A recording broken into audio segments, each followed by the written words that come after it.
Page work કરવા માટે આપણી ટેક્સ્ટબુકનું સ્ટાન્ડર્ડ અપ લાયા છે અત્યારે આ વર્ષે, જેથી કરીને આપણે એને મળી શકાય, એટલે કે સીબીએસઈને આપણે ટચ કરી શકીએ. અને એટલે જ વોકેબ્યુલરી જે છે એ વોકેબ્યુલરીનું લેવલ અહીંયા વધારી અને 6 માર્કનું કરવામાં આવ્યું છે. ત્યારબાદ આપણને પૂછવામાં આવશે બ્લેકબક ટેક્સ્ટબુક. બ્લેકબક જે છે એ બ્લેકબક તમારે આવશે 10 માર્કની, એટલે કે 5-5 માર્કની 2 કોમ્પ્રિહેન્શન લેવલ પર આવશે.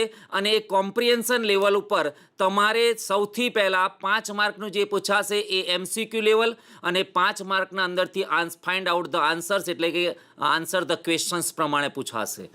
ત્યારબાદ તમારે આવશે અનસીન પેસેજ.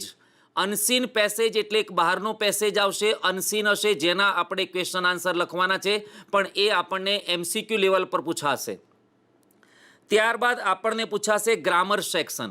વિદ્યાર્થી મિત્રો, ગ્રામર સેક્શનમાં આ વખતે સિલેબસ ઘણો મોટો છે, પણ હા, એમાંથી જે માર્ક્સનું કેલ્ક્યુલેશન છે એ કેલ્ક્યુલેશનની દ્રષ્ટિમાં જોવા જાઓ તો ગ્રામરની મહેનત કદાચ ડબલ થશે. અને એટલે જ જે વિદ્યાર્થીઓ કોમ્પિટિટિવ એટલે કે સ્પર્ધાત્મક રીતે આગળ વધી શકે એવા છે, એવા વિદ્યાર્થીને ગ્રામર બેઝ એક એવું છે કે જેમાં એ બીજા આગળ આવી શકશે. અને જે ગ્રામર જે છે એ તમારું આવશે 26 માર્કનું. અને ત્યારબાદ જે રાઇટિંગ છે, રાઇટિંગ સ્કિલ તમારી આવશે 21 માર્કની. ફરી એકવાર વિદ્યાર્થી તૈયાર કરીએ તો સૌથી પહેલાં આપણને 21 માર્ક આવશે મેઇન ટેક્સ્ટબુકના આગળના 10 પાઠ, 1 to 10 યુનિટ્સ. બીજું આપણે જોઈએ પોએમ સેક્શન. પોએમ સેક્શનમાં આવશે 3 માર્કની પોએમ. કમ્પ્લીટ ધ પોએમ, કાવ્ય પૂર્તિ કરો એ હવે નથી, એટલે પોએમ રિસાઇટિંગ જે કરવાની વાત છે એ રિસાઇટિંગ હવે નથી. તમારે એ પોએમ જે છે એ પોએમના MCQ લેવલ પર પૂછાશે પ્રશ્નો, અને એ 3 માર્કના પૂછાશે. ત્યારબાદ આપણી પાસે એક છે અને તે વોકેબ્યુલરી. વોકેબ્યુલરી એટલે શબ્દ ભંડોળ, જે 6 માર્ક્સનું આવશે. શબ્દ જ્યારે પણ શિક્ષક યુનિટ ચલાવે, જેમ આજે આપણે યુનિટ નંબર 1 લેવા જઈ રહ્યા છે, ત્યારે જ્યારે પણ યુનિટ ચાલે ત્યારે આપણે હવે કોન્સન્ટ્રેશન આપણું પૂરું ન્યૂ વર્ડ્સ, અનફેમિલિયર વર્ડ્સ આવે તો તેના પર ખાસ જવું જોઈએ. એટલે વોકેબ્યુલરી એ 6 માર્ક્સની છે. ત્યારબાદ આપણે બ્લેકબક એટલે કે સપ્લિમેન્ટરી રીડર, એક્સ્ટ્રા એડિશનલ આપણને બુક, ધોરણ 8માં બટરફ્લાય, 9માં ડોલ્ફિન અને 10માં જે બ્લેકબક આવી છે એ બ્લેકબકમાં આપણને 10 માર્ક પ્રમાણે પૂછવામાં આવશે.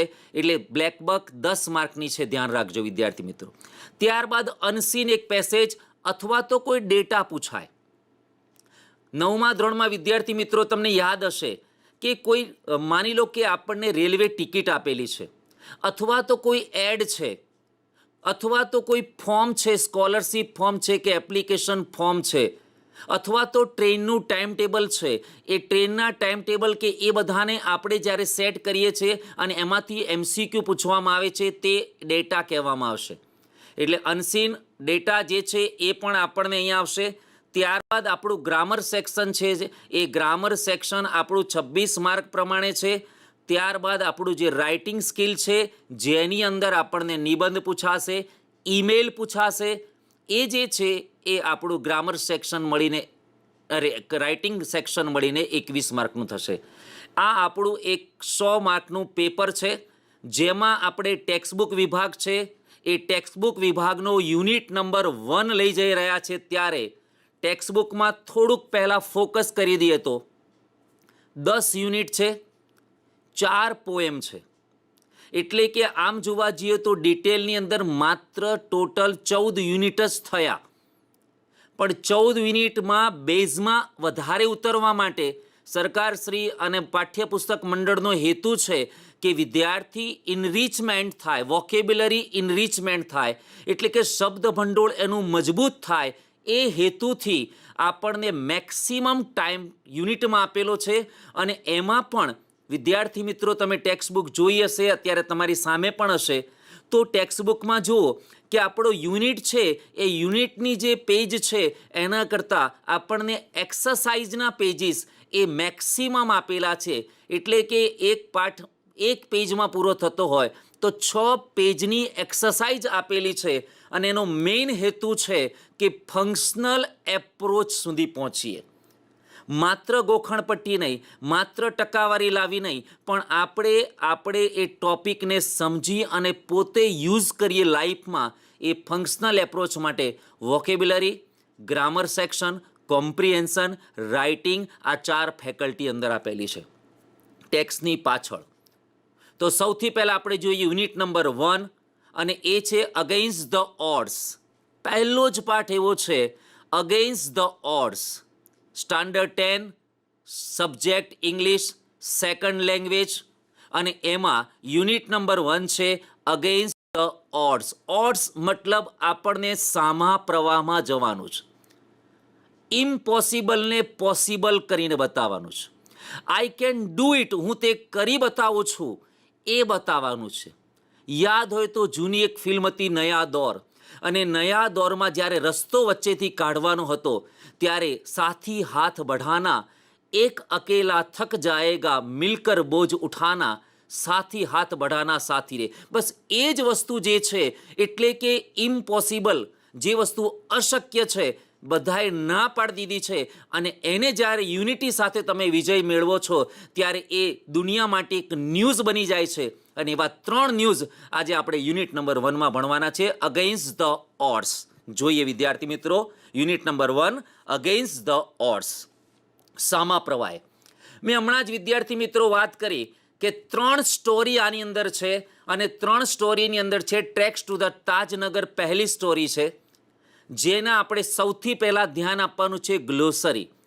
જ્યાં સુધી આપણે કોઈ નવા વર્ડ સાથે પરિચિત નહીં થઈએ ત્યાં સુધી આપણને યુનિટ છે કદાચ થોડો ડિફિકલ્ટ લાગશે. તો પહેલી સ્ટોરી છે ટ્રેક્સ ટુ ધ તાજનગર, અને એની ગ્લોસરીમાં પહેલું છે to lobby. Lobby means join hands to influence government, એટલે કે સરકાર સામે અસર પાડવા માટેનો પ્રયત્ન કરવાનો, બધાએ હાથ મિલાવવાનો, ટુ લોબી શબ્દ છે. બીજો છે ટુ કોન્ટ્રીબ્યુટ.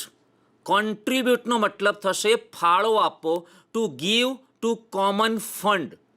કોન્ટ્રીબ્યુશન, ભાઈ આમાં તમારું શું કોન્ટ્રીબ્યુશન છે, શું ફાળો છે, પણ એને વર્બ લેવલ પર આપણે લઈએ છીએ એટલે આવશે ટુ કોન્ટ્રીબ્યુટ. ત્રીજું આવશે ટુ ક્રાફ્ટ, એટલે ઘડી કાઢવું, જેને આપણે શેપ. વિદ્યાર્થી મિત્રો, મેં એનો સિમિલિયર વર્ડ્સ પણ સાથે એટલા માટે આપ્યો છે કારણ કે આપણને અહીંયા એન્ટોનિયમ્સ અને synonyms, find out the similar meanings, એવી એક્સરસાઇઝ પણ આપણા બોર્ડમાં પૂછાવાની છે. એટલે સિમિલિયર વર્ડ્સ પરિચિત રહે, સાથે સાથે વાક્ય રચના બનાવવા માટે શબ્દથી વધારે પરિચિત હોઈએ, એટલે મેં એનો સિમિલિયર વર્ડ્સ ખાસ લખ્યો છે ટુ ક્રાફ્ટ મીન્સ શેપ, આકાર આપવો, ઘડી કાઢવો. ત્યારબાદ છે ડેસ્ટિની. ડેસ્ટિની મતલબ ફેટ, લક, નિયતિ, ભાવિ, નસીબ. રિઝોલ્યુશન, અને રિઝોલ્યુશનનો મતલબ થશે એન ઓફિશિયલ ડિસિઝન, એક ઠરાવ જે નક્કી થાય છે એને રિઝોલ્યુશન કહેવામાં આવે છે. ત્યારબાદ ઓપરેશન. ઓપરેશન મીન્સ એક પ્રોસેસ, એક એક્શન, એક ક્રિયા છે જે શરૂ થાય છે. હવે અમુક શબ્દ એવા છે જેમાં એક કરતાં વધારે શબ્દોનો સમૂહ હોય છે, અને એક કરતાં વધારે શબ્દનો સમૂહ હોય ત્યારે વિદ્યાર્થી મિત્રો એને ઇડિયમ્સ અથવા તો ફ્રેઝિસ કહેવામાં આવે છે. ઇડિયમ્સ અથવા તો ફ્રેઝિસ, આ શબ્દ ધ્યાન રાખજો, આમાં એક કરતાં વધારે શબ્દો હોય. જેમ હવે આપણે લઈએ છીએ ટુ મીટ સમવન્સ ડિમાન્ડ. ડિમાન્ડ એટલે માંગણી, કોઈની માંગણી પૂરી કરવી, એને કહેવાશે ટુ મીટ સમવન્સ ડિમાન્ડ. ત્યારબાદ છે ટુ પુલ ઇન, એટલે કે મળીને રકમ ભેગી કરવી. એક ફંડ ઉઘરાવવા માટે આપણે જઈએ છીએ તો બધા ભેગા થઈને રકમ ઉઘરાઈએ છીએ, તો એને મળીને રકમ ભેગી કરવી, એના માટે કહેવાશે ટુ પુલ ઇન. ત્યારબાદ બર્નિંગ ડિઝાયર, જેને કહેવાય કે પ્રબળ ઈચ્છા, સળગતી ઈચ્છા નહીં પણ પ્રબળ ઈચ્છા. ડિઝાયર, વિશ, આ બધા શબ્દ ઈચ્છા માટેના છે, બર્નિંગ ડિઝાયર. અને પછી છે ટુ રેઝ ડિમાન્ડ, એટલે કે માંગણી કરવી, માંગણી ઉઠવી. તો ફરી એકવાર ટુ લોબી એટલે અસર પાડવાનો પ્રયત્ન કરવાનો છે ભેગા મળીને. ટુ કોન્ટ્રીબ્યુટ મતલબ ફાળો આપવો. ટુ ક્રાફ્ટ એટલે શેપ, ઘડી કાઢવું, આકાર આપવો. ડેસ્ટિની મતલબ ફેટ અથવા તો લક, જેને કહેવાય નિયતિ અથવા ભાવિ ભવિષ્ય. રિઝોલ્યુશન મતલબ એન ઓફિશિયલ ડિસિઝન, એક ઠરાવ છે. ઓપરેશન મતલબ કોઈ પ્રોસેસ, કોઈ એક્શન, ક્રિયા છે. ટુ મીટ સમવન્સ ડિમાન્ડ એટલે કોઈની માંગણી પૂરી કરવી. ટુ પુલ ઇન એટલે મળીને રકમ ભેગી કરવી. બર્નિંગ ડિઝાયર મતલબ પ્રબળ ઈચ્છા. અને ટુ રેઝ ડિમાન્ડ મતલબ માંગણી કરવી. આ આપણી પહેલી જે સ્ટોરી છે, ટ્રેક્સ ટુ ધ તાજનગર, એની આ ગ્લોસરી છે. એને વોકેબ્યુલરી ઇનરીચ કરવાની છે. ફરી કહું છું વિદ્યાર્થી મિત્રો, 6 માર્ક્સ તમારા આ રીતે ગ્લોસરી એટલે કે વોકેબ્યુલરી બેઝડ પર છે, એટલે એના પર ખાસ ફોકસ કરવું. હવે આપણે જોઈએ કે ગ્લોસરી કર્યા પછી એ યુનિટમાં આપણને સ્ટોરી શું કહે છે. એ સ્ટોરી આપણે જોઈએ. એમાં 3 સ્ટોરી છે મેં કીધી તે પ્રમાણે. બીજી સ્ટોરી જે છે એ સીતાપુર્સ લાઇટ છે.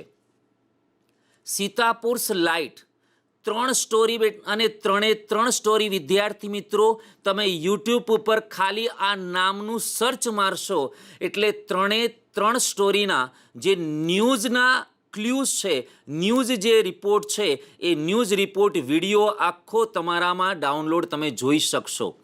3 સ્ટોરી, જે પહેલી વાત કરી તે પ્રમાણે કે ટ્રેક્સ ટુ ધ તાજનગર એ પણ છે. બીજી આપણે જે વાત કરવા જઈ રહ્યા છે સીતાપુર્સ લાઇટ તે પણ છે. અને ત્રીજી છે અહીંયા આપણને પકલર્સ પબ્લિક લાઇબ્રેરી જે છે એ પણ આપણને આપી છે. એ ત્રણેયની યુટ્યુબ ઉપર ખાલી નામ સર્ચ કરશો કે MGP પાવર તો પણ એની ટ્યુબ આવી જશે. તો યુટ્યુબમાં આની ક્લિપ જોઈ અને 50% સ્ટોરી તમે આસાનીથી ચિત્રો દ્વારા, દ્રશ્ય દ્વારા સમજી શકશો. હવે આપણે બીજી જે સ્ટોરી છે સીતાપુર્સ લાઇટ, એની જરા વોકેબ્યુલરી પર નજર કરીએ, એની ગ્લોસરી પર આપણે નજર કરીએ. તો એમાં પહેલું છે એન્ટરપ્રાઇઝ. એન્ટરપ્રાઇઝ મતલબ અ બિઝનેસ ઓર્ગેનાઇઝેશન, સંસ્થા. ઘણી જગ્યાએ તમે કોઈ દુકાન પર કે કોઈ કંપની પર એન્ટરપ્રાઇઝ શબ્દ લખેલો જોયો હશે. ઇટ મીન્સ સંસ્થા. ત્યારબાદ ફોર્સ.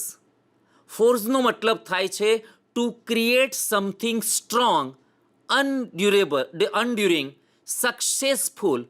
ફાળો આપવો એટલે કે મન ખોલીને સફળતાપૂર્વક ફાળો આપવો.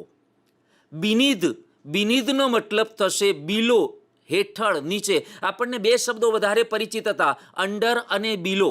આ ત્રીજો વર્ડ આપણા પાસે આવ્યો અને એ છે બિનીધ એટલે નીચે.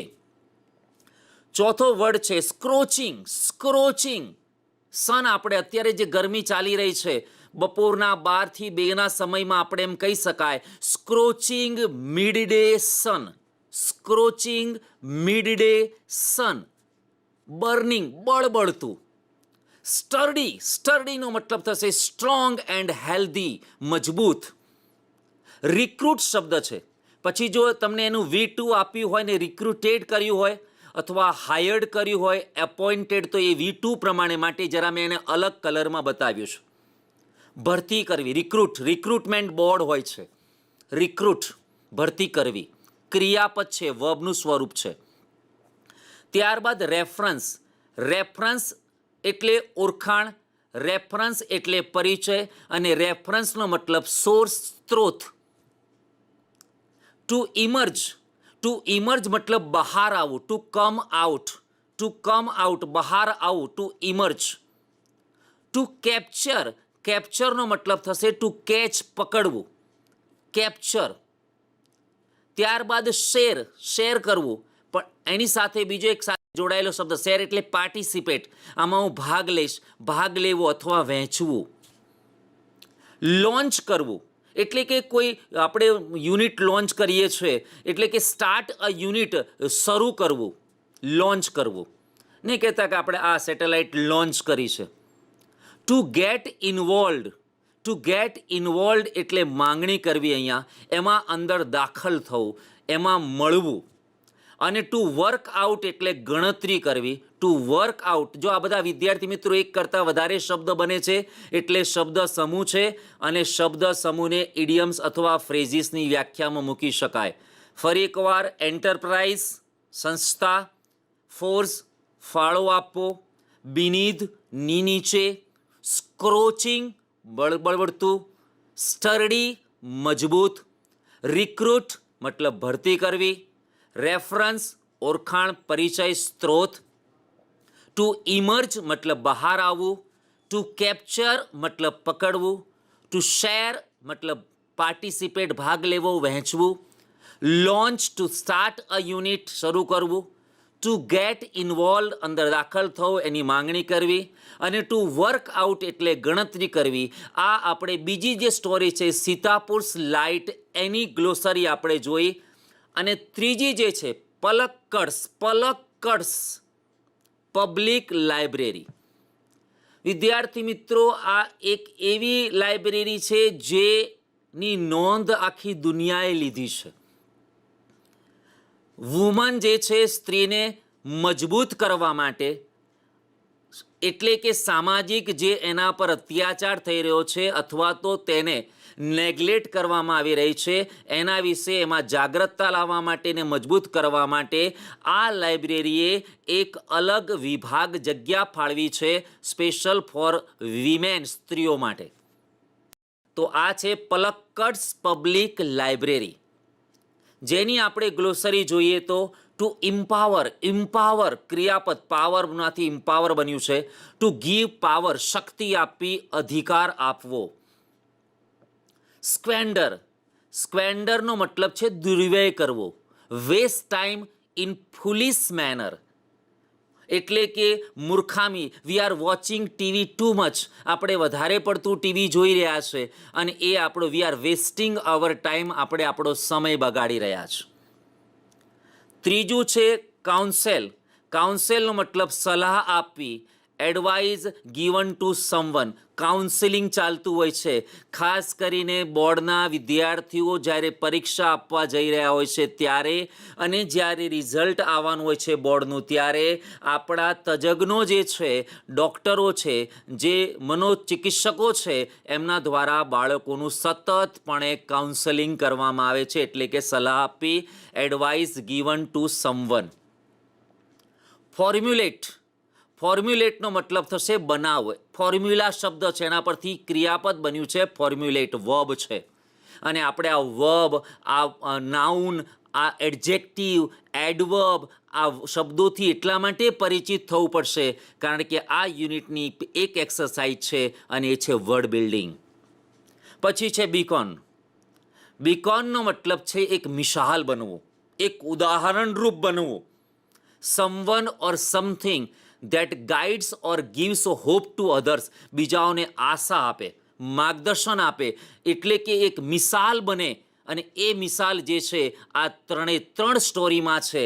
પહેલી સ્ટોરી જે મેં તમને વાત કરી તાજપુરના ટ્રેકની, તાજનગરના, એ પણ સરકારે જ્યારે ના પાડી દીધી કે we have no fund, railway ના પાડી દીધી ત્યારે ધ વિલેજર્સ ડિસાઇડેડ, નક્કી કર્યું કે આપણે અવર જાતે વી કલેક્ટેડ, આપણે ભેગા કરીએ, અથવા તો અહીંયા શબ્દ છે પુલ્ડ ઇન, ભેગા મળીને રકમ ભેગી કરી 21 લાખ રૂપીસ, અને પોતે અહીંયા સ્ટેશન, રેલવે સ્ટેશન બનાવ્યું અને એક સમાજને ઉદાહરણ પાડ્યું કે અમે સરકાર પાસેથી એક પણ રૂપિયો લીધો નથી અને અમે રેલવે સ્ટેશન બનાવ્યું.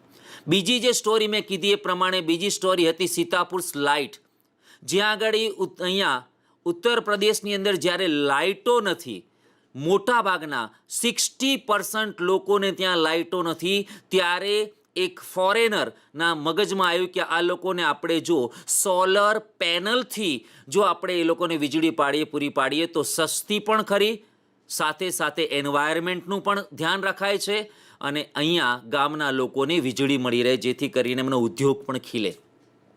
અને ત્રીજી સ્ટોરી જે છે અહીંયા પલક્કડ્સ પબ્લિક લાઇબ્રેરી, અને આ લાઇબ્રેરી એક એવી લાઇબ્રેરી છે આંધ્રપ્રદેશની અંદર કે જ્યાં આગળ એક અલગ સ્પેસ સ્ત્રીઓ માટે ફાળવવામાં આવી છે. કારણ કે લાઇબ્રેરીમાં વિદ્યાર્થી મિત્રો તમે જોતા હશો કે મેક્સિમમ જ્યાં મેન જ જોવા મળે છે, એટલે કે મેલ રીડર્સ વધારે હોય છે ત્યાં આગળ ફિમેલ રીડર્સ કરતાં. અને at that time they focus, તેઓ આના પર પ્રકાશ પાડ્યો અને એક અલગ સ્પેસ એલોટ કરવામાં આવી જ્યાં આગળ એ લોકો કોન્ફરન્સ પણ રાખી શકે છે, જ્યાં આગળ એ લોકો પિક્ચર ફિલ્મનું સ્ક્રીનિંગ પણ કરી શકે છે, કોન્ફરન્સ પણ રાખી શકે છે, સેમિનાર પણ રાખે છે અને મેઇન હેતુ છે સ્ટ્રેન્થન ધ વિમેન, સ્ત્રીઓને મજબૂત કરવી અને એ કાઉન્સિલિંગ દ્વારા કરવામાં આવે છે. એટલે ત્રીજું જે આપણી વોકેબ્યુલરી છે એ વોકેબ્યુલરી આપણને બીકન શબ્દ એટલે કે મિસાલ બનવી. ડિસ્ક્રીટનો મતલબ છે પ્રુડન્ટ, ઇન્ટેલિજન્ટ, સમજદાર. મતલબ ડિસ્ક્રીટનો મતલબ સમજદાર, નવો શબ્દ છે. ડિસ્પ્યુટ, કોન્ફ્લિક્ટ, આ બધા શબ્દ બતાવે છે તકરાર, ઝઘડો. નહીં કહેતા બંને વચ્ચે ડિસ્પ્યુટ છે, ડિસ્પ્યુટ પડેલો છે, તિરાડ પડેલી છે, બંને વચ્ચે તકરાર છે, કોન્ફ્લિક્ટ છે. આ બધા શબ્દ ડિસ્પ્યુટ, કોન્ફ્લિક્ટ. ત્યારબાદ રૂરલ અને અર્બન બે શબ્દ આપણે ઘણીવાર સાંભળેલા છે. રૂરલ એટલે રિલેટેડ ટુ ધ વિલેજ, એટલે કે ગ્રામ્ય વિસ્તારમાં. અપ અને રનિંગ તો આપણે નીચે શરૂ થઈને ચાલવું એ પ્રમાણે છે. પોઈન્ટ આઉટ એટલે ધ્યાન આપવું. અપ એન્ડ રનિંગ શબ્દ જે ઉપર લખાઈ ગયો છે, અપ એન્ડ રનિંગ મતલબ શરૂ થઈને ચાલવું. કોઈ પણ સંસ્થા શરૂ થઈને પછી એ ચાલવાની શરૂઆત થઈ જાય. ભાઈ આ સંસ્થાની સ્થાપના 1990થી થઈ, આજે પણ સરસ રીતે ચાલી રહી છે, તો અપ એન્ડ રનિંગ, સેટઅપ અથવા પુટઅપ એન્ડ રનિંગ એ રીતે કહી શકાય. પછી છે ટુ સ્ટેન્ડ ટોલ, બીજાથી જુદા તરી આવવું. બિલ્ડિંગો તમે જોતા હશો, અમેરિકામાં વર્લ્ડ ટ્રેડ સેન્ટર જે બે હતા જેમાં આતંકી હુમલો થયો, એ બંને જે બિલ્ડિંગ હતી એ બંને સૌથી સ્ટેન્ડ ટોલ, સૌથી ઊંચાઈ પર ઊભી હતી, જે સૌથી વધારે નજરમાં આવે. તરી આવવું, બીજા કરતાં સારી રીતે તરી આવવું, લોકોની નજરમાં આવવું. અને એવા ત્રણેય સ્ટોરીએ કામ કર્યું છે. ગ્લોસરી પર વિદ્યાર્થી મિત્રો આપણે નજર કરી છે. તમે ગ્લોસરીથી મજબૂત થઈ ગયા છો. Now we are entering into the unit. હવે આપણે યુનિટમાં પગ મૂકવા જઈ રહ્યા છે અને એની સ્ટોરી સમજતા જઈએ, નેરેશન સમજતા જઈએ અને એમાં વાક્ય રચનામાં ખાસ કરીને વોકેબ્યુલરી એટલે કે શબ્દને બરાબર પકડીએ. જોઈએ આપણે આગળ પહેલું, અને એ છે tracks to the Tajnagar. Tracks રેલવેના પાટા, to the Tajnagar. Tajnagar Haryana for 25 years, 25 વર્ષથી residents of Tajnagar village near Gurgaon. Lobbied, જો બે શબ્દો નીચે પણ કર્યું છે. રેસિડન્ટ્સ મતલબ રહેવાસીઓ, લોબીડ મતલબ બધા ભેગા મળી અને સરકાર સામે પોતે એની રજૂઆત કરવી, મજબૂત રીતે રજૂઆત કરવી. આપણે વાત બતાવી હતું, અસર પાડવી. Four a railway station in their village when their demand was not met. When their demand was not met, the villagers decided to take matters in their own hands. પોતાના ખુદના હાથમાં ચલો હવે આ વસ્તુ આપણે લઈ લઈએ છીએ. The government is not ready to help us, then we will do it. આપણે તે કરીએ. અને એ ગામના લોકોએ નક્કી કર્યું, decided to take matters in their own hands. They pulled in એટલે ભેગા મળીને એકઠું કરવું. They pulled in 21 lakh rupees. ધ્યાન રાખજો વિદ્યાર્થી મિત્રો, એમસીક્યુમાં પૂછી શકાય છે. 21 લાખ રૂપિયા.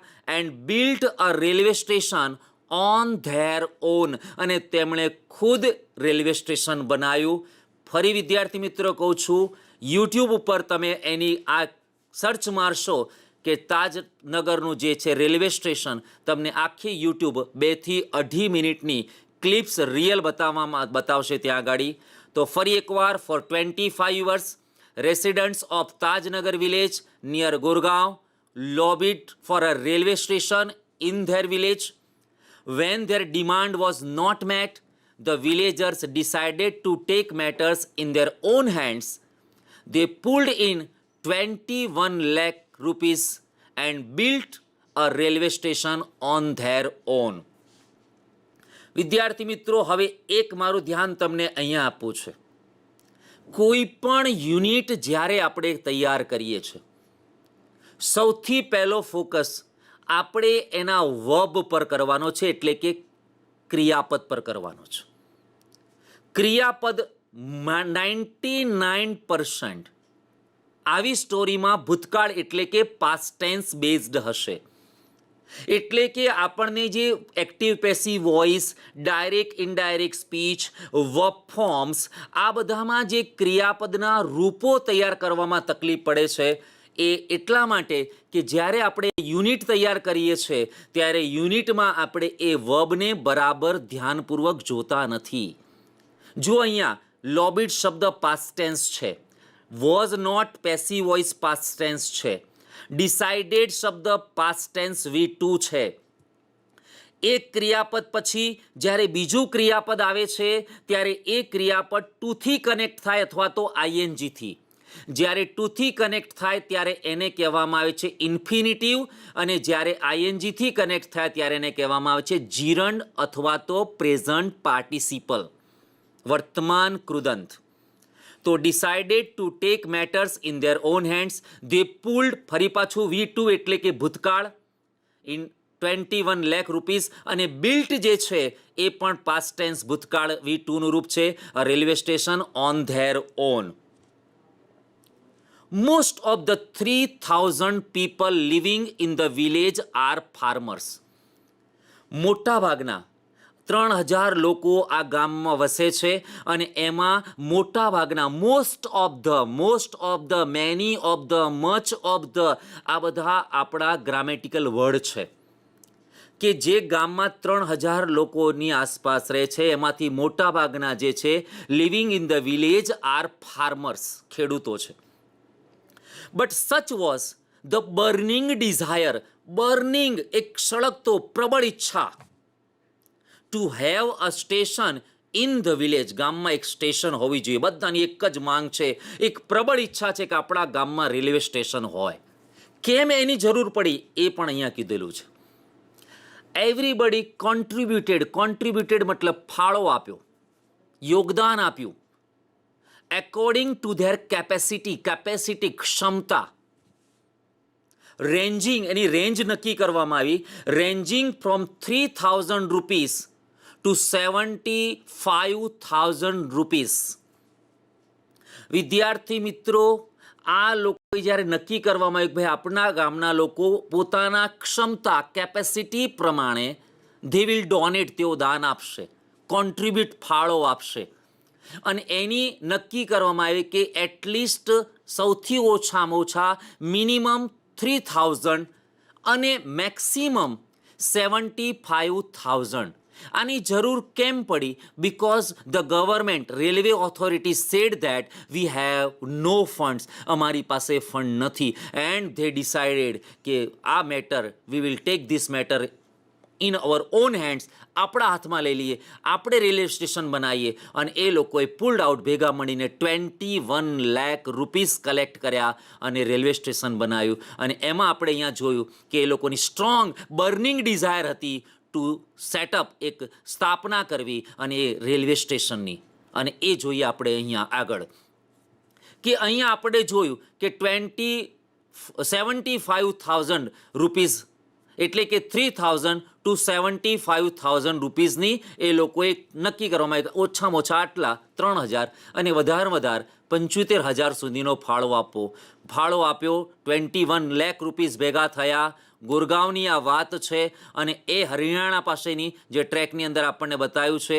અને એમાં આગળ આપણે જોઈએ કે તે ડોનેટેડ મની, તેઓએ આ પૈસાનું દાન કર્યું ટુ ધ સ્ટેશન માટે.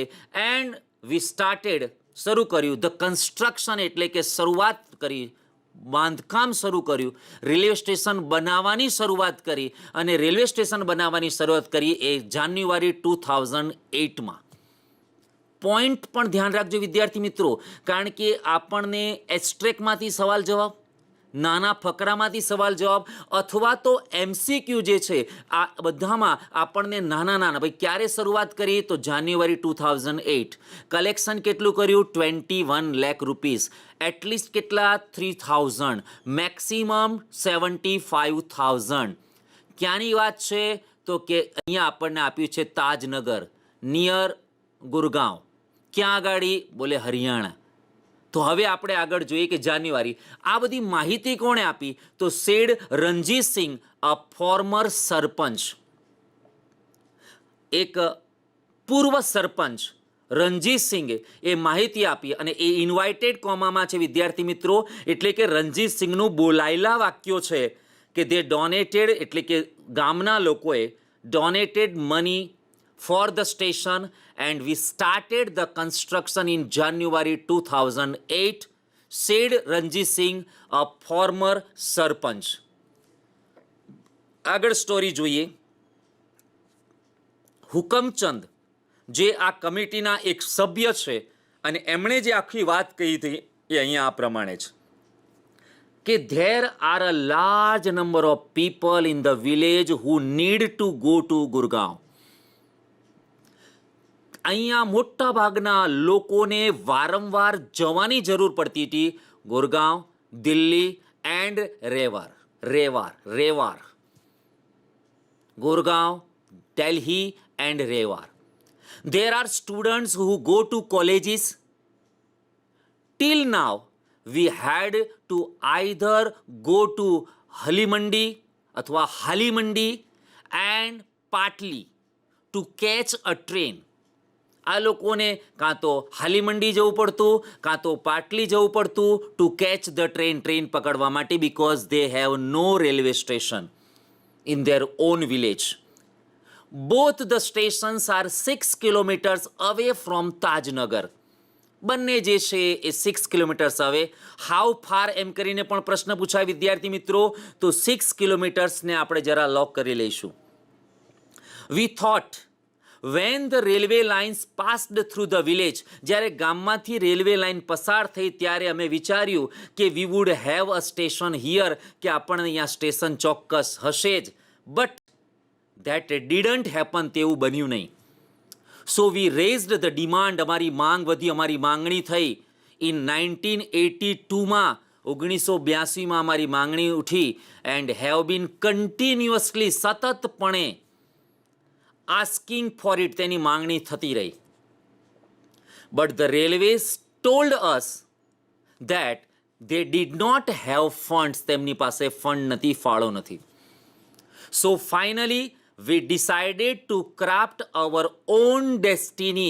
Craft એટલે ઘડવું, destiny મતલબ ભાવિ, નસીબ, નિયતિ. નક્કી કર્યું કે આપણે આપણું ભાવિ જાતે ઘડીએ. said Hukamchand, a member of the committee. કમિટીના જે સભ્ય છે એમના આ બોલાયેલા વાક્યો છે કે ગામના લોકોને વારંવાર ગુરગાંવ, દિલ્હી અને રેવારની જવાની જરૂર પડતી. Students also they have to go to villages, they have to go to colleges.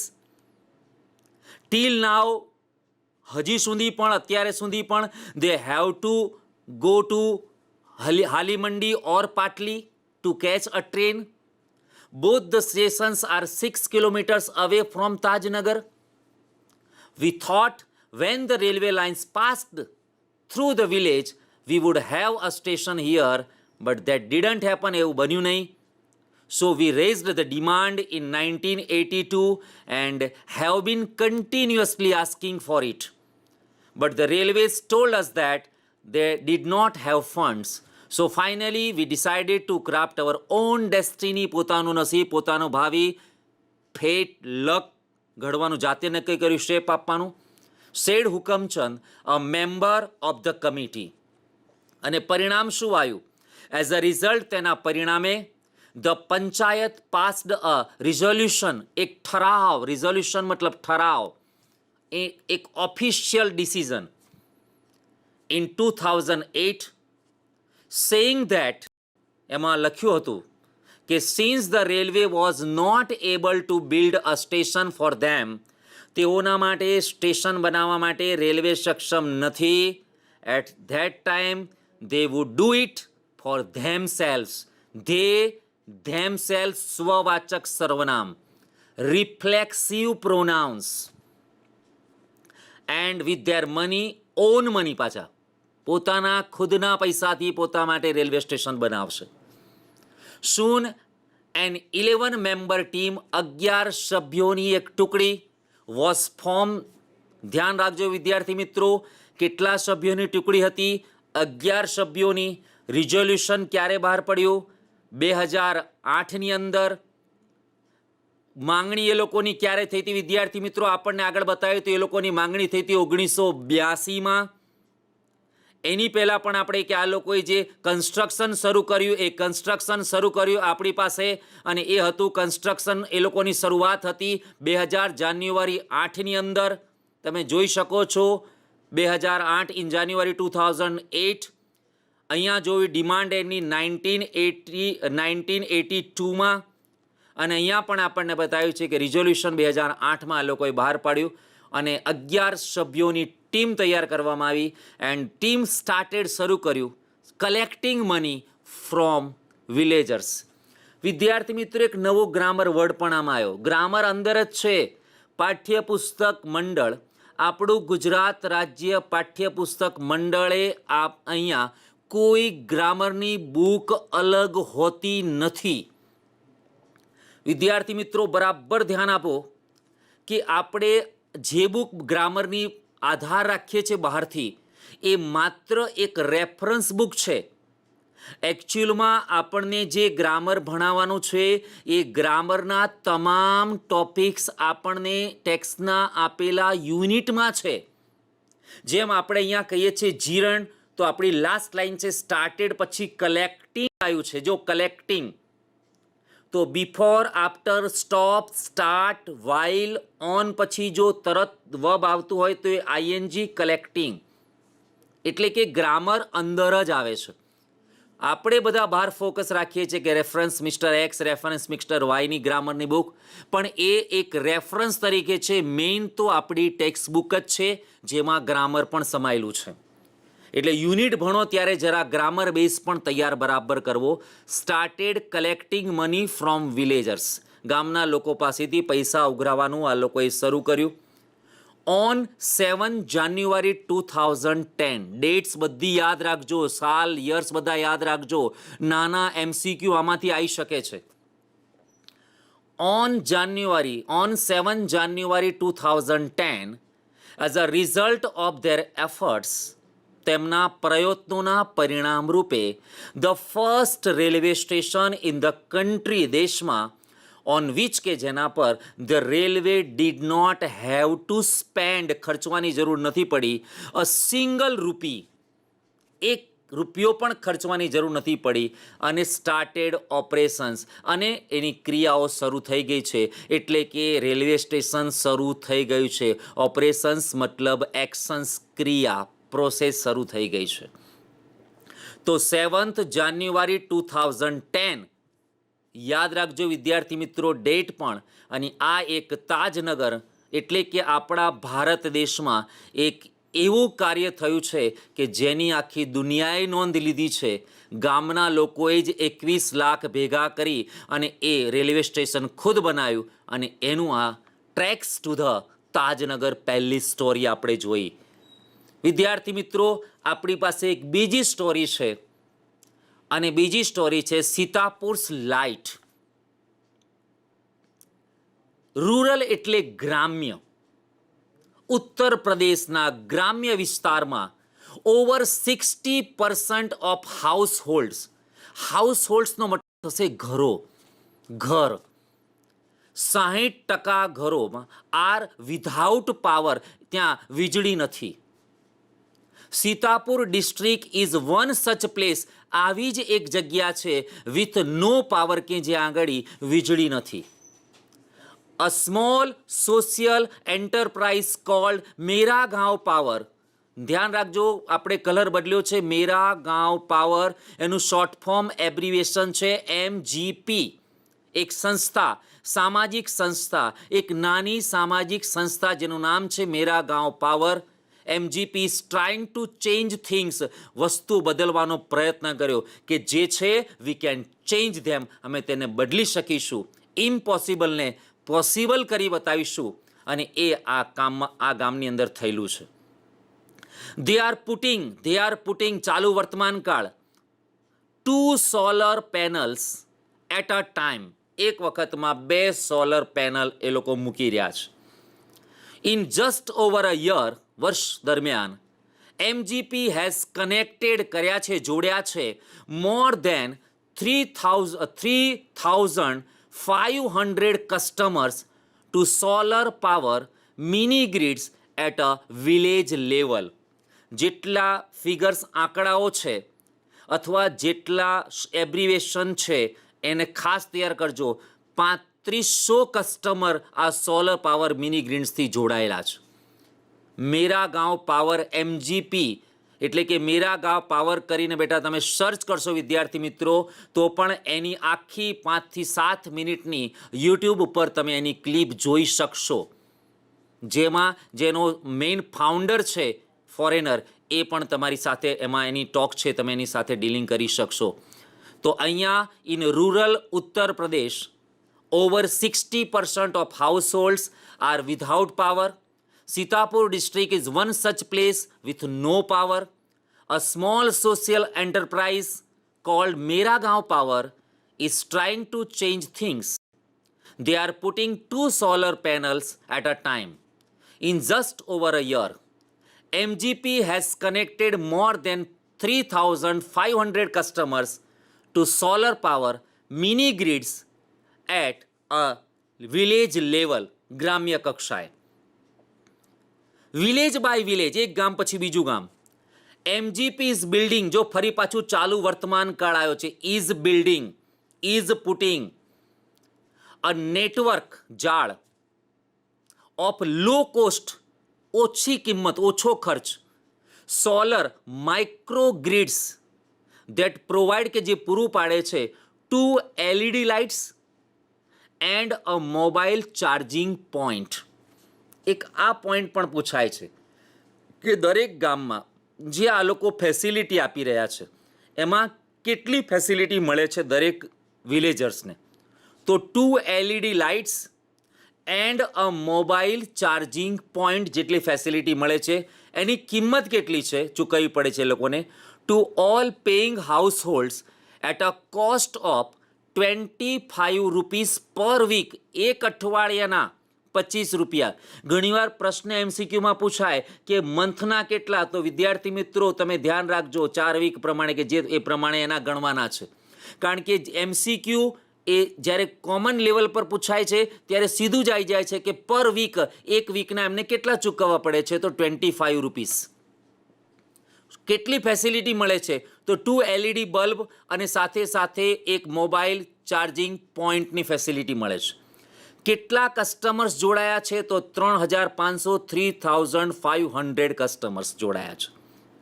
કેટલા % લોકો ઉત્તર પ્રદેશની અંદર સીતાપુરમાં આ લોકોમાં લાઇટ નથી, તો વિધાઉટ પાવર એ લોકો છે 60%. તો આ બધી જે નોટ્સ છે સાથે સાથે એમાં ટેન્સ પણ મેં પહેલાં પણ ધ્યાન દોર્યું વિદ્યાર્થી મિત્રો કે ગ્રામરની બુક કોઈ અલગ પાઠ્યપુસ્તક મંડળ બહાર નથી પાડતું. પાઠ્યપુસ્તક મંડળ જ્યારે પુસ્તક બહાર પાડે છે એ જ પુસ્તકમાં ગ્રામરના પોઈન્ટ્સ ઓલરેડી એડ કરેલા છે, એમાંથી જ ભણાવવાના છે. જે બજારમાં આપણને રેફરન્સ બુકો ગ્રામરની મળે છે એ રેફરન્સ બુકની લિમિટ સુધી જ છે. જે છે એ ગ્રામરના યુનિટ તમે ભણશો એમાં જ ગ્રામરના તમામ પોઈન્ટ્સ, આમાં નિબંધ, કોમ્પ્રિહેન્શન જે બી છે એ બધું એમાંથી જ મળી રહે છે. જે આપણે અહીંયા જોયું કે ઇઝ પુટિંગ મૂક્યું તો એ પણ એમાં હતું. 2 LED લાઇટ, સાથે સાથે અહીંયા 25 rupees per week. That is a cheaper. Cheap એટલે સસ્તું. અને વિદ્યાર્થી મિત્રો એનો વિરોધી શબ્દ થાય છે ડિયર, DEAR. ડિયર એટલે પ્રિય અને ડિયર એટલે મોંઘું. કદાચ આપણને એન્ટોનિયમ્સ, સિનોનિયમ્સ, ઓડ વર્ડ્સ અથવા સિમિલિયર વર્ડ્સ 9મા ધોરણમાં પૂછાયું હતું આપને.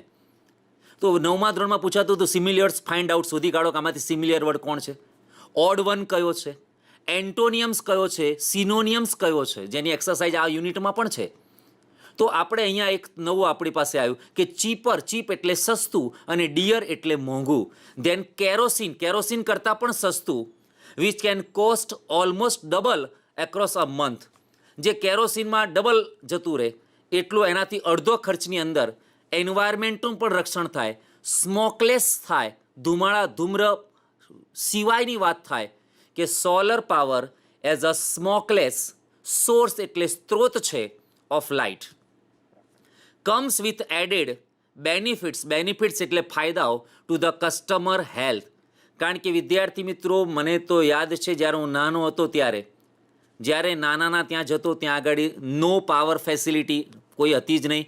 એ વખતે રાત્રે સાંજે 7 વાગે એટલી બધી ચીમનીઓ સળગાવી દેવામાં આવતી, દીવા સળગાવવામાં આવતા અને દીવા ગોઠવી દેવામાં આવતા. એક રસોડામાં ચીમની ગોઠવવામાં આવે અથવા તો ફાનસ આવતી હતી તો એ ગોઠવી, અને એના જો ચીમની હોય તો એના ધુમાડા એટલે કે સ્મોક એ હેલ્થને પણ નુકસાન કરે, એન્વાયરમેન્ટને પણ નુકસાન કરે, ખર્ચ પણ કેરોસીનનો ડબલ થાય. આ ઓછા ખર્ચમાં સેવ એન્વાયરમેન્ટ, સ્મોકલેસ, અને એમાં વિદ્યાર્થી મિત્રો 5મી જૂન આવી રહી છે, વર્લ્ડ એન્વાયરમેન્ટ ડે આવી રહ્યો છે, એટલે એ પણ આમાં આપણે જાણકારી, કારણ કે આપણને એવો રિપોર્ટ પણ પૂછાય કે એન્વાયરમેન્ટ ડે પર તમે રિપોર્ટ લખો તો એ વિદ્યાર્થી મિત્રો કામ લાગે. તો અહીંયા ચીપર પણ ખરું, પર વીક 25 રૂપીસ, અને એમાં 3500 કસ્ટમર્સ જોડાયા, જે અહીંયા બેનિફિટ્સ કસ્ટમરને હેલ્થનો પણ મળ્યો, સેવ મની, સેવ એનર્જી, સેવ હેલ્થ પણ આવ્યું. હવે આપણે આગળ જોઈએ કે Installing a microgrid is a grand event in the village and everyone gets involved. બધા એમાં જોડાયા, કારણ કે ગામમાં કંઈક નવું થાય ને એટલે બધા લોકો એમાં જોડાય. તમને પણ વિદ્યાર્થી મિત્રો અનુભવ છે કે ગામડે તમે જાઓ છો ને કંઈક એક ગાડી મોટી આવી જાય તો એ ગામના લોકો ભેગા થઈ જાય, કોઈ પોલીસ આવે, એમ્બ્યુલન્સ આવે તો બધા ભેગા થઈ જાય, ગેટ ઇન્વોલ્વ, બધા જ સામેલ થાય એમાં. In the village of Damdampurwa ગામ છે, એમાં ધ ટીમ મેપ્સ માપ્યું એમણે, the village house by house, beneath એટલે નીચે, the scorching mid day sun, મેં કીધું તું બળબડતા મધ્ય દિવસ બપોરનો સૂર્ય, ઉનાળાનો બપોર હોય બરાબર, અને એવા બળબડતા સૂર્યની અંદર એ લોકોએ આખા ગામની માપણી કરી. Working out where the place each wire, દરેક જગ્યાએ કેટલો વાયર જોઈશે, so as to connect customer to the power source, સાથે જોડવા કેટલા વાયર જોઈશે, એ બધું સર્વે કર્યું, માપણી લીધી. Some householders join in while, કેટલાક એમાં જોડાયા ઘરવાળા, કેટલાક અધર્સ લુક ઓન દેખી રહ્યા. કોલિંગ આઉટ ઓર્ડર્સ, કેટલાક હુકમ કરતા રહ્યા. ઓર વોચિંગ ધ ક્યુરિયસ પ્રોસિડિંગ, અને એની જે કાર્યવાહી છે, પ્રોસિડિંગ એટલે કાર્યવાહી છે, એને ઉત્સુકપૂર્વક, કુતૂહલ શબ્દ જોજો બેટા, ક્યુરિયસ, અને ક્યુરિયસનો મતલબ થશે કુતૂહલ, એટલે કે આશ્ચર્ય. વાઇડ આઈડ એટલે પણ આશ્ચર્યની, એટલે પહોળી આંખો થઈ જાય, આશ્ચર્યપૂર્વક એને જોતા રહ્યા. કેટલાક જોતા રહ્યા, કેટલાક હુકમની બૂમો પાડતા રહ્યા, કેટલાક ફક્ત એમાં જોડાયા. આ બધી વસ્તુઓ એટલે કે ગામના લોકો આમાં ઇન્વોલ્વ થયા, અને ઇન્વોલ્વ થયા પછી the roof of a study, મજબૂત, સ્ટ્રોંગ બ્રિક વોલ, જ્યાં આગળ ઈંટોની દિવાલ હોય, home in each village is always chosen as the site for the panels. પછી પસંદ કયું કર્યું કે જે મજબૂત ઘર હોય, ઈંટોની દિવાલવાળું હોય, as the site for panels and the batteries, ત્યાં આગળ પેનલ ઉપર ગોઠવવામાં આવે અને એની બેટરીઝ ગોઠવવામાં આવે નીચે. અજાજ એનો એક ટેકનિશિયન છે, ઇલેક્ટ્રિશિયન છે, અને એણે આ શરૂઆત કરી હતી, એની અંદર જોડાયો. એટલે આપણે અજાજની વાત કરી દઈએ તો એની અંદર આપણે જોઈએ, one of the companies first electrician to be recruited, પહેલો કોણ નિમવામાં આવ્યો, અજાજ, યાદ રાખજો, from the local district block of Reusha, installs the panel in the southerly, એટલે કે દક્ષિણ તરફ ડાયરેક્શન, કઈ બાજુથી વધારે સૂર્યતાપ મળશે, દક્ષિણ તરફથી, ટુ કેપ્ચર, ઝડપવા માટે, as much sunlight as possible, જેટલો સૂર્યપ્રકાશ વધારે મળે એટલો કવર કરવા માટે એને દક્ષિણ દિશા તરફ ગોઠવવામાં આવ્યું.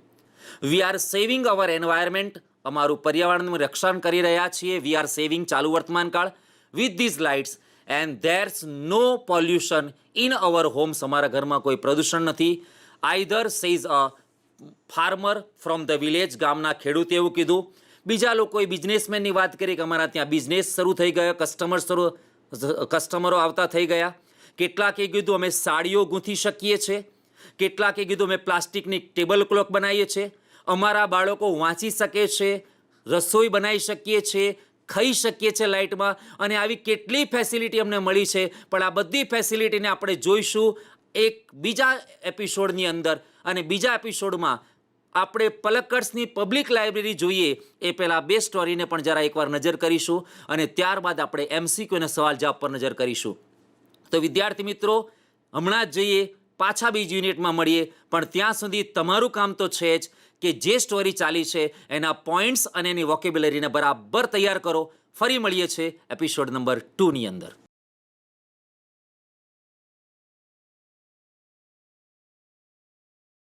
એકવીસમી સદી આપણને કારકિર્દીની અનંત તક આપે છે.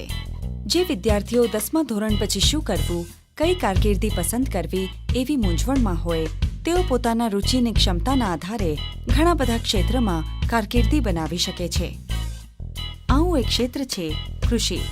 ચાલો જાણીએ આ ક્ષેત્ર વિશે અને આ ક્ષેત્રમાં કારકિર્દીની વિવિધ તક વિશે. કૃષિ એ ભારતીય અર્થતંત્રમાં સૌથી મહત્વપૂર્ણ ક્ષેત્ર છે.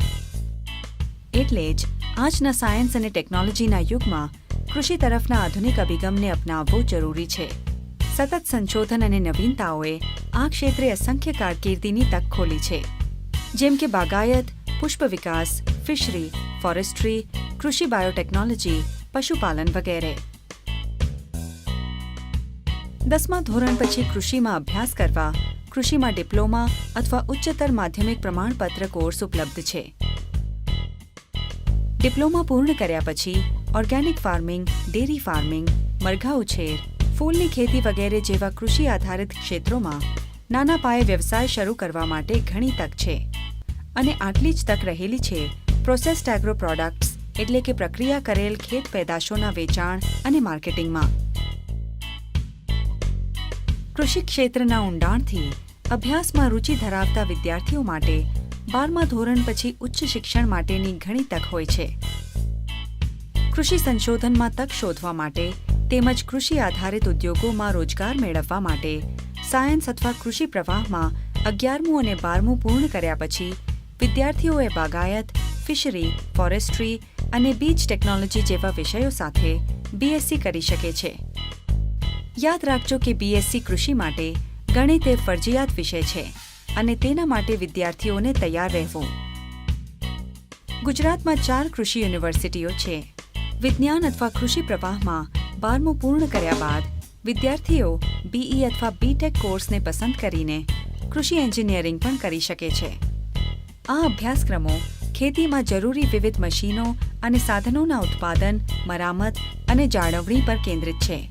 નાના કદના ટીલર્સ અથવા ટ્રેક્ટર્સ, લણણી અથવા મિલિંગના મશીનો આ બધામાં એગ્રો એન્જિનિયરિંગ અભ્યાસ કામ લાગે છે. વધુમાં આજે માનવ બળની અછતને લીધે આ મશીનરી નાના ગામોમાં વ્યાપકપણે ઉપયોગમાં લેવાય છે. આમ આજે એક સમૃદ્ધ વ્યવસાય બનવાની સંભાવના કૃષિમાં છે. કૃષિમાં કારકિર્દી બનાવવા માટે પ્રકૃતિ અને પર્યાવરણ પ્રત્યે ઊંડો પ્રેમ અને આદર હોવો જરૂરી છે. કૃષિમાં કારકિર્દી ઘણીવાર ઓછી મોહક અને વધુ શ્રમવાળી હોવાનું માનવામાં આવે છે. જો કે આજના યુગમાં યોગ્ય શિક્ષણ અને આધુનિક ટેકનોલોજી અપનાવવાથી આ ક્ષેત્ર ઘણી વૈવિધ્યસભર કારકિર્દીની તક આપી શકે છે. આ ક્ષેત્રમાં ઉપલબ્ધ રુચિ, ક્ષમતા અને અસંખ્ય તકના આધારે તમારા સપનાની કારકિર્દી પસંદ કરવાનું શક્ય છે.